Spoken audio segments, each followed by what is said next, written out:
Hey crew, Mark Hatmaker here, and Ron Hubbard of Dianetics fame. Terrific book, by the way. You've done well with it.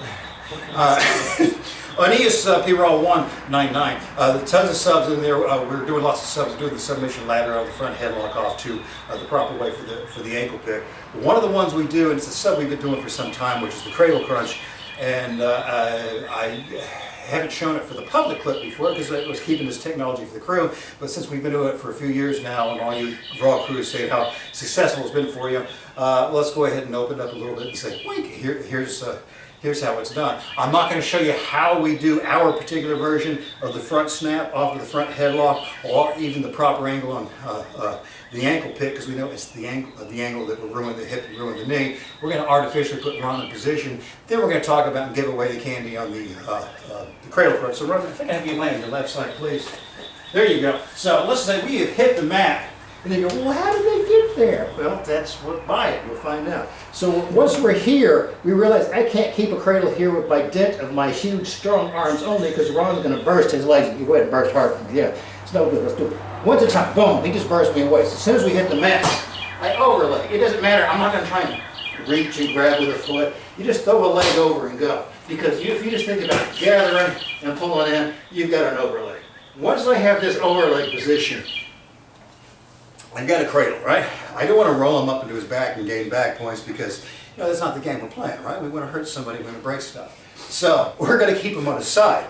You roll people on their back for the points, but if you're trying to submit people, you want to keep them on the side the whole way. It's to get far more opportunities to hurt people.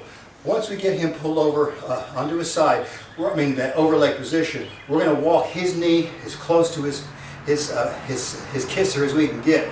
Now, it's all going to be dependent on someone's flexibility. If you got a great deal of flexibility, you may be mushing your lips up with that knee as it walks in. That's fine. Some people will stop a good, 12 inches away. It doesn't matter. You just walk the overlay to the head until it got no more give in it. Then we're going to do a knee switch. But here we're talking about taking the give away.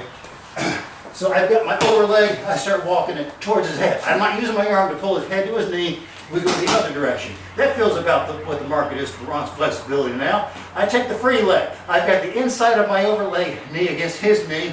That's what's got in control right now. I'm going to take the outside of the free leg knee, bring it over back and behind. Now I'll finish the walk to the knee.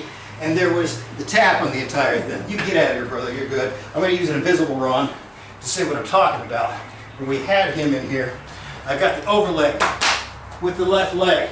I walk it to the head, bring the knee over, make the switch. The leg is now on the outside of this knee, and this knee will finish everything up. We do it in way more detail on Raw 199, but you get the idea how we get there and the other nasty things we do right after that.